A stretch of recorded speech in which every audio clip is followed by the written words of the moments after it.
So I am starting from this slide to remind you that what we have done so far was at least we solved one comprehensive problem that involves iteration, okay, for a naturally circulating, cooled journal bearing. What does that mean? It means that the bearing will have an equilibrium in terms of the generated heat and the lost heat in such a way its temperature is going to be sustained with this equilibrium at a reasonable level. That's it. How did we do that? Well, if I go back here to remind you that when we solve this problem, if you look, what did we do? I mean, regardless of the fact that we had to, calculate C minimum, we have to calculate the pressure, just put these aside. Now, what is important is that the real problem started. And I told you this before, that with journal bearings, I'm not talking about this and that. No, journal bearings. The problem with journal bearing is that we start from TF bar. And TF bar is a very little tiny region in space downside the bearing. And that temperature is unknown. So we start by assuming that temperature. And once we assume that temperature, we can find the viscosity. Once we find the viscosity, we can find the S characteristic number. Once we find the S characteristic number, we can find RF over C. We can find H0 over C. We can find epsilon, right? And we can find that dimensionless increase factor. You remember? There is a factor with a number here and another here. It's a dimensionless rise in temperature rise variable, we call it. And once we find these, we can find the generated heat, and of course we can find the heat loss. And then what do?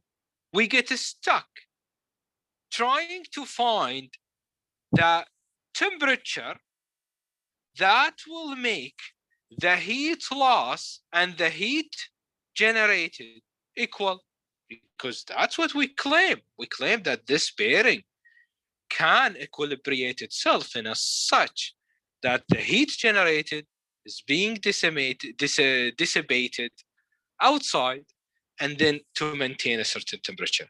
Now, once these are two equal, we consider that the problem is solved, and then we can truly identify the accurate TF bar. We can find the actual corresponding mu, S, this, and then we can find everything about the turbine. We can, not the turbine, I mean the bearing, and we can even compare them with Timbeller design criteria to say if this is okay or not. You see? Now, the story of a pressure-fed bearing is almost identical with regard to differences due to the fact that here, this is not naturally circulating. This is being bumped by a pressure. We are forcing, just like in heat transfer, forced convection is different than natural convection. So here we are forcing the Q, okay? And with that, I'm not gonna go over this again. We established the characteristic equations that tell us what is the heat loss. Look, the difference between the two equations? Here, the delta T, that temperature rise, we find it from a figure. Here, we calculate it from this equation. Yeah? This is the pressure. This is the pressure here. There is a little difference. The QS is found from here. This one is found from there, and so on. You see that?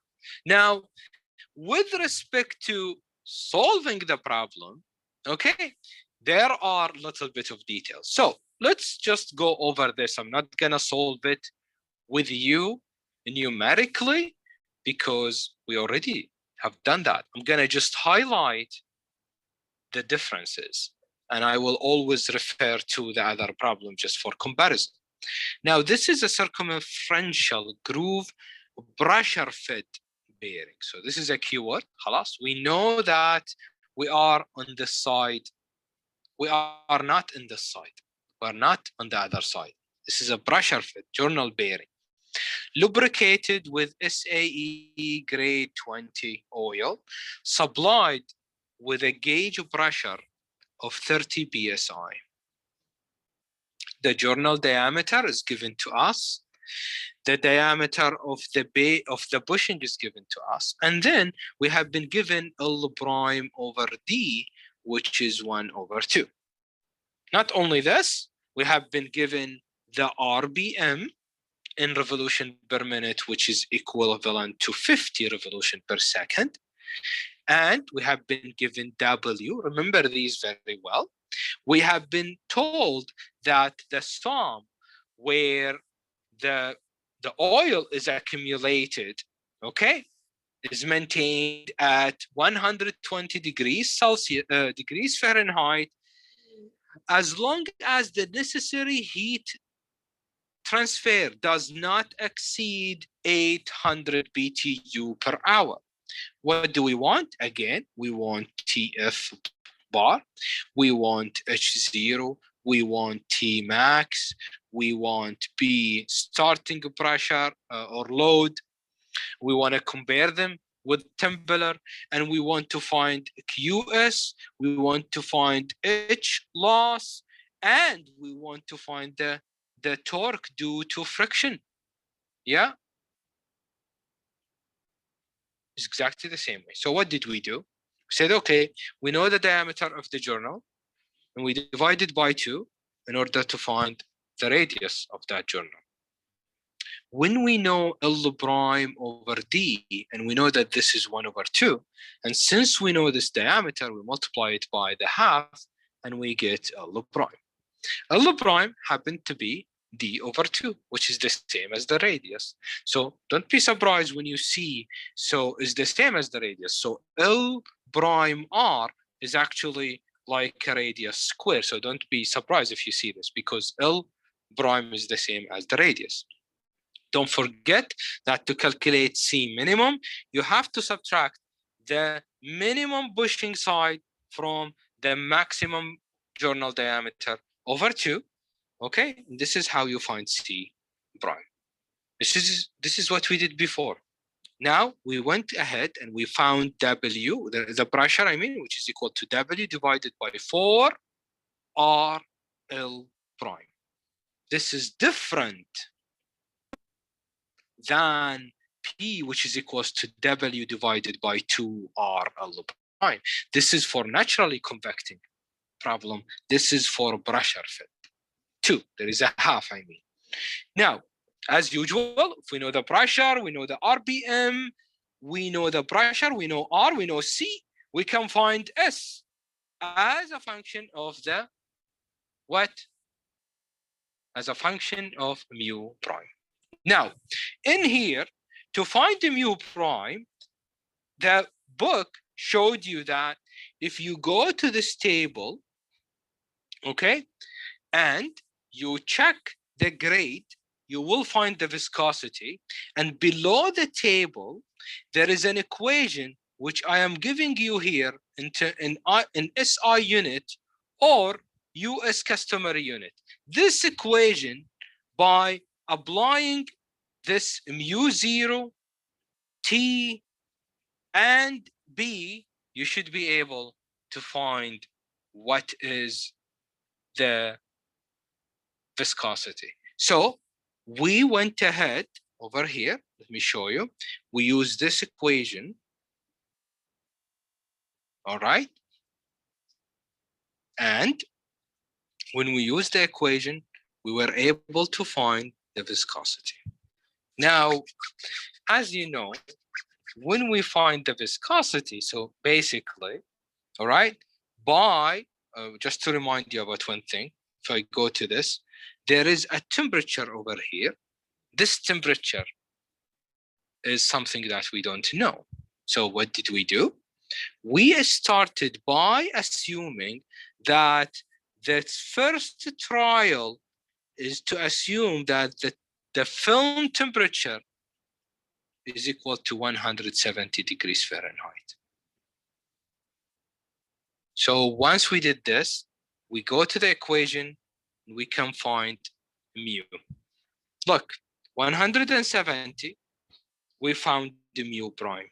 You find the mu prime, you go to the S equation, characteristic number, you find S. Once you find S, you can find RF over C. Okay, I just have a question regarding Yes. the SI and the normal system, because in the SI system, they just use mu, so we don't need to divide by anything? It's all about the figures. In your book, if you have the figure given to you in what, that's the question. Because in US customer unit, if you have the figures in US customer unit, it's given as micron Ren, mu Ren, okay? And that's why we have to divide it by 10 to the power 6. This is something we discussed before. Yeah. But if you have the SI unit, I think it's in millipascal second. So you need to make sure that you are consistent with that. That's all. Okay. Okay. All right. So we can find this. We also, knowing the characteristic number, if you recall, there is a curve which gives you H0 over C, and on the other side, it gives you epsilon. And by the way, I realized that I did not include an interesting equation. If you go and look at the scale of this curve, where S is here and this is L over D, for a given value of S, you will be able to estimate epsilon. You will be able to estimate H0 over C. But if you look at them, it's like one starting from 0.1, 0.2, 0.3, 0.4 until 1.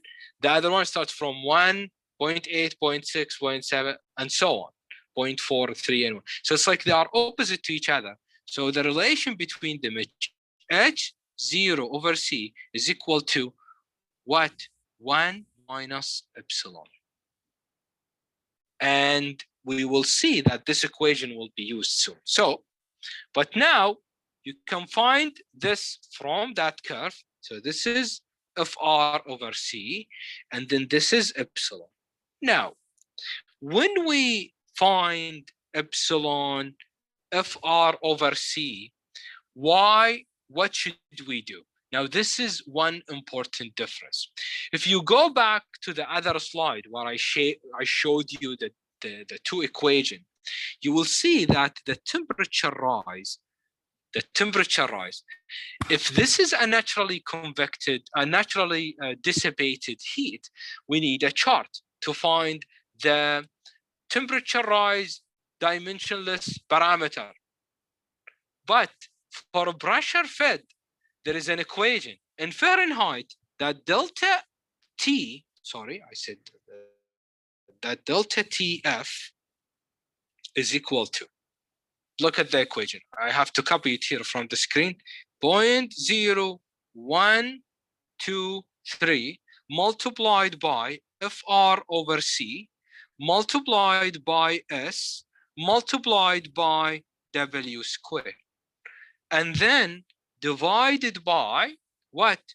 1 plus 1.5 epsilon square multiplied by PS, which is the 30 PSI of pressure, multiplied by the radius to the power 4. So let's go over this together. If you look here, this is the constant 0.123. This is FR over C, okay? And then the other one is the S number. This is the S number. So this is FR over C. This is W. And we have, this one is epsilon, this is PS, and this one is the radius, not the diameter, the radius. If you do this, you get the temperature rise. The temperature rise. Now, what do? You take the temperature rise, this delta F, you divide it by 2, and then you add to it the temperature of the sum, which is 120. And then this is going to be the average temperature. It's like, how much is that pool of oil where you are pushing and it goes and it comes back? How much is that temperature? It's 120. And then you push to it, how much? The average, an average, delta T over 2. So its temperature become 165. Okay, 165. All right. Now, what does that mean? So with this problem, the other problem, we needed to maintain the heat generation and the heat loss, because it is, you know, they should be in equilibrium in a natural way. Here, we are forcing the liquid. So our guide is the temperature. So what are we going to do? We will circulate this, keep trying until the temperature of the thin film, the average temperature of the thin film, is the same as the average temperature. So in here, what did we get? We got this as 165. This one is 170. So the trial and error is a bit different. So what do? We go to the next step and we take 168. And if we do that, we repeat everything again, and we will discover that we got the same value, which means we saturated, we reached the solution when the film temperature is the same as the average temperature. Once we know that, we know now the actual, so once the actual temperature at which we can use, so this actual temperature, look, that temperature, we can use it with delta F in order to calculate T maximum. T maximum is the sum temperature plus how much temperature rise as a T max. And what did we get? We get 270, right? Using that temperature, which is 168.5, then getting mu prime, then getting RF over C, then getting H0 over C, then getting epsilon. We can find from this equation, H0 over C equals to 1 minus mu. We can use it to calculate H0. And when we calculate H0, we got it as 0.000312. And if we go to Templar criteria, it says take H0 as this, which is 0.0002 plus 0.00004 multiplied by the diameter. How much did we get? We get this. And our value should be greater, which is fine. This value is greater than this value. That's why we are okay. Okay? And then we go to the T max, which we just calculated up here, and it is how much? 217.1, which is less than 250. This is what Templar said, so we are okay. We go and calculate the starting load, which is 900 divided by 4 multiplied by R multiplied by L prime. R and L prime are the same. Well, how much did we get? we got 294. This is less than 300 psi, which is also okay. However, if we consider the design factor, okay, if we consider the design factor as 300 divided by PST, then we have 300 divided by 294. So this is almost 1.0 something one. So we say that with respect to the design factor, we are not okay as far as Templar. Now, what else? The question was asking about finding what is QS. QS, if I go back to that table, has an equation. We don't calculate from the figure like naturally circulating oil. No, the equation is this. It's a QS, which is equal to Y PS, this is the pressure, multiplied by R C cube divided by 3 mu L prime. And then this is multiplied by 1 plus 1.5 epsilon square. All of these are known. So if we go and calculate them, we got the QS. Then if you also recall, the heat loss, we use this equation. You see that? And this is how much is the heat loss, and then the frictional torque is FWR, which is a simple equation. So this is it. So you need to be careful in the sense that you need to identify which is the problem in hand. Is it naturally circulating oil, or is it a pressure fed lubrication? Once you know this, you have the equations and the curves, and then you can handle the rest pretty much well. Okay. Now, the next part that we want to talk about is some side issues related to load materials, and there is also, I think, just wait a second. We'll talk about bearings type, thrust bearings, and so on. So there are lots. This chapter, I thought it is much easier than what it took longer than what I thought.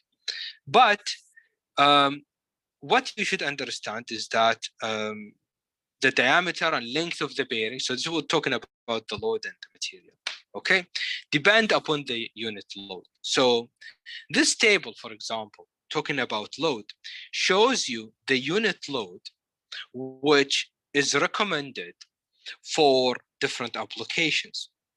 Okay, this is, I think, a very interesting table.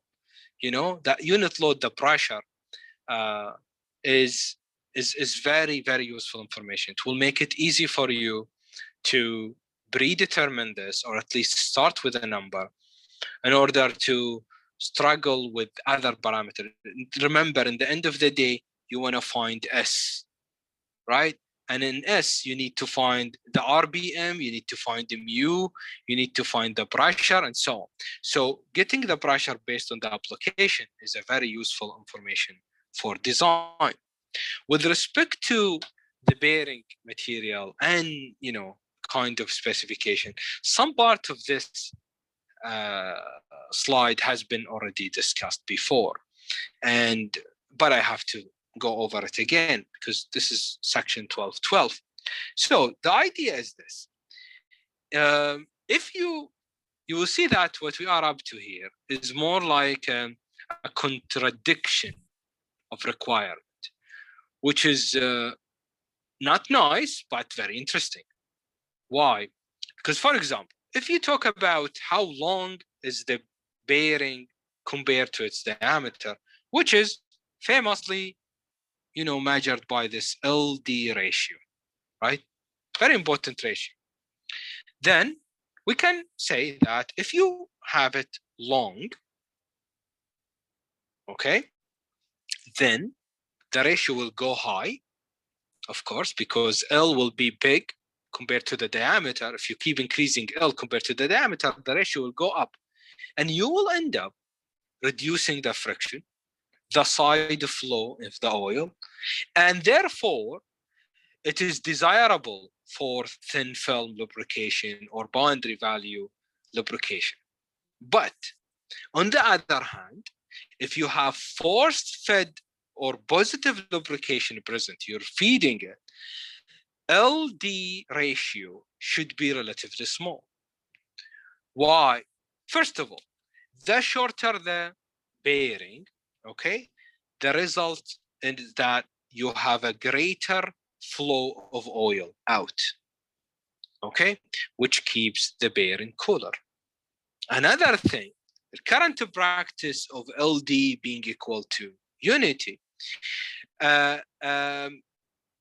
this was a recommendation we talked about, right? In general. And then to increase this ratio, if the thin film lubrication is likely to occur, and to decrease it if thick film lubrication, if it is for thick film lubrication. Shaft deflection is an issue, and we spoke about it before. We said that if you have the bearing too long and the shaft deflect, there is a chance that at the edges there, you will end up having a metal-to-metal contact, which is definitely not desirable. So making it smaller is recommended to avoid this metal-to-metal contact.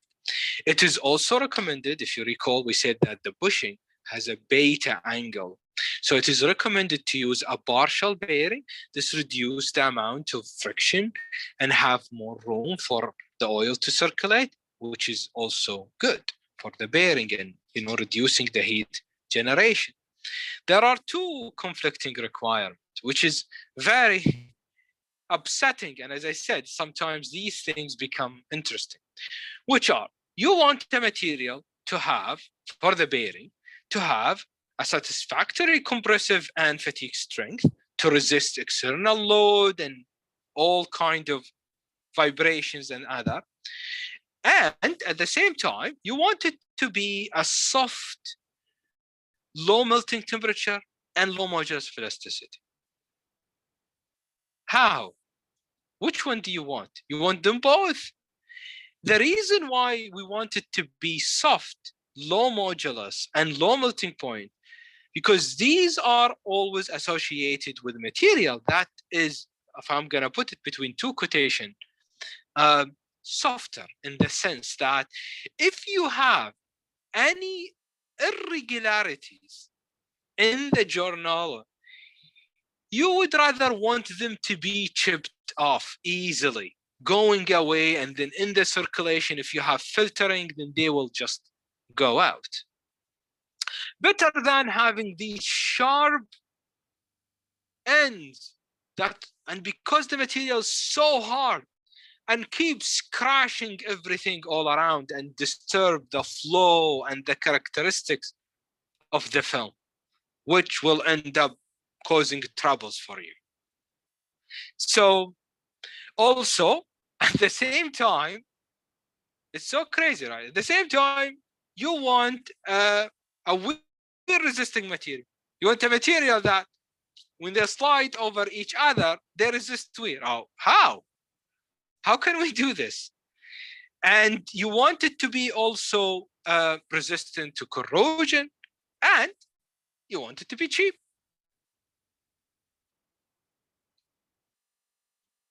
How is that? Well, there it is. This is a table for some interesting materials for bearing. Listen, ya shabab, I want you to learn one thing here, is that with regular condition, with people who are not mechanical engineers, you tell them everything about the bearing. And we say, oh, no way, you can't do it. And by the way, even scientists, even engineers in the beginning would probably say, No, we can't do it. But then this becomes a problem. And when there is a problem, people want to solve it. So research institute, university professors, PhD student, master student, undergraduate student, design project student, everybody is gonna try to find this magical combination, something which is hot and cold, hard and soft, and you see? And until now, we've been doing very well. So in here, for example, it tells you that, just as a side note, bearing life can be increased by depositing a layer of babbits. Those babbits are like material which can help the bearing sustain these conditions. And if you look over here, we have different types. Most of this is with babbits, you see them, different one with bronze, lead based, tin based, and so on. And we have the load capacity, corrosion resistance, and so on. Well, what you should know is that this isn't new. We have had bearings in turbines, bombs, generators, and so on since too long. So this mystery is no longer a mystery. In another word, we have done it a long time ago. So, and this is the important lesson. Why? Because, ya shabab, this, if you go back to the 1900, shabab, this is a side discussion, but it is, for me, teaching you this is way more important than teaching you 307. You may not end up using. You may end up working on a thermal plant or something where these things may not be under your supervision or concern. It's always there in the industry, but maybe you are not going to be the person who's going to work on these issues. But what you should understand is the engineering method, the scientific method. In the 1900s, when cars invaded the planet, you know what were they using before cars? Horses. It's like the entire earth was full of horses. And then within a few years, no horses, all cars. Of course, cars were made from steel. And the steel was, we have an steel age, I can call it. Everything was made from steel. Buildings were made from steel. In the end of the day, there is no doubt that steel was and still is a magical material. But steel is heavy. So the question of oil consumption, which is, resulting from the consumption of gasoline and diesel, and then the concern about pollution start to push higher and higher. So automobile companies started to look for alternatives. And of course, alternatives mean lower density, because it is, in another word, lighter. So they moved on to the next one, which is aluminum. Aluminum is interesting. It is, for the most part, way better in corrosion resistant than steel. I'm not talking about stainless steel. And it is lighter, but people hate it. And in the beginning, everybody say, no, there's no way we can use it. But the same story applies. You go and do research again and again and again and again and again. And this is the rule of the universities and R&D, research institutes. And then you make it possible. Now, I'm not going to get into the discussion here because we are running out of time. This is where I stopped with the other class, and this is where I'm going to stop. But I want to finish my story right here. There is no doubt that many of you think I am right. I am wrong until today, and maybe until the next 10 years. Why? Because you have been told that automobiles, cars, in the past were made from steel, And they were entirely made from steel, the body structure, everything. And they were much, much stronger. This is what you were told. Today, God forbid, you see an accident, and all what you see is pieces of the car falling apart, and you say, oh my God, this is no longer a car. Where did it go?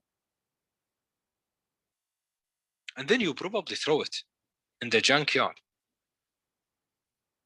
Yeah. And that's the definition of better car. But make no mistakes, Shabab. If you go now, not to Twitter, to somebody who doesn't know and he never been educated, go to authorities, an organization, and see the chart of how much our cars are becoming safer every year. We are way higher than before. That's the problem.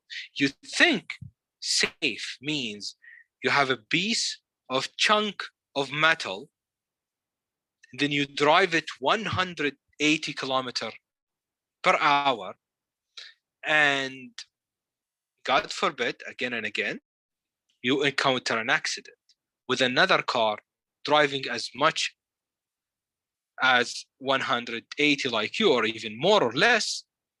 And then my question to you, when you exchanged that chemical energy in the gas, in the benzene, ya shabab, to convert it into this massive kinetic energy, okay?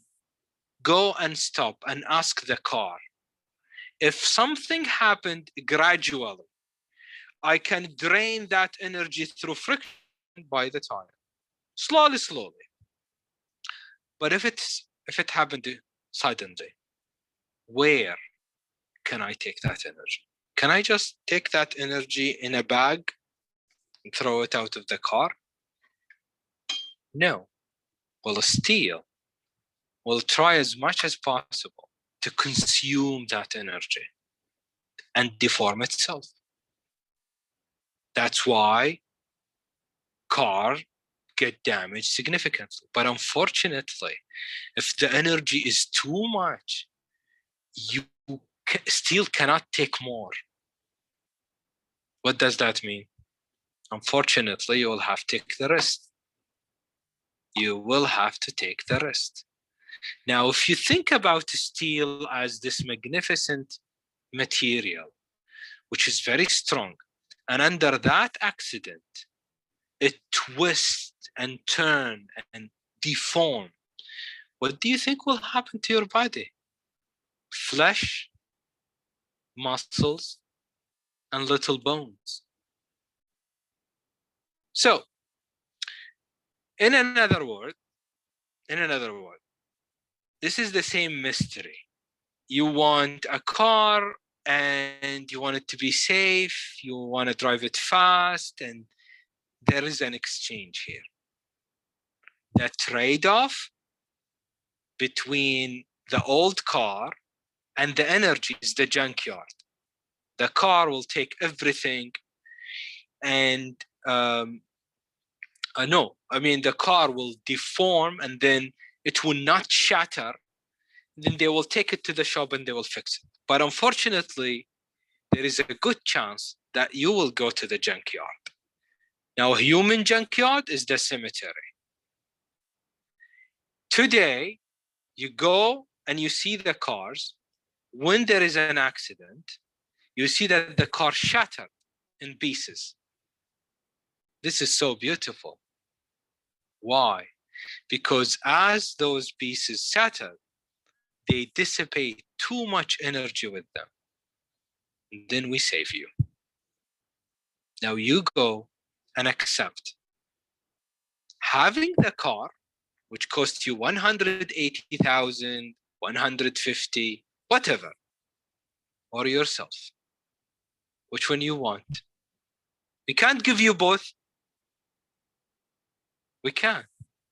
Unless you want to drive a tank, ya shabab, go اشتر لك دبابة. So the lesson here from this is that I want you just to understand the engineering here. The marvel is that we need to make a decision. When there is an accident, there are losses. So what should we do? Should we lose the car or we lose you? Here, there is a friction. There is temperature rise. There is fatigue. There is debris and the little pieces. I mean, it sounds impossible. But with science, with engineering, with research, we find a solution. It's the same thing. You get that? So it's coming always. Those mysteries, those contradiction always comes. They ignite research and science and development. Many things which were impossible in the past, now they are possible. So, and this is where you can take off, ya shabab, when you graduate. All right.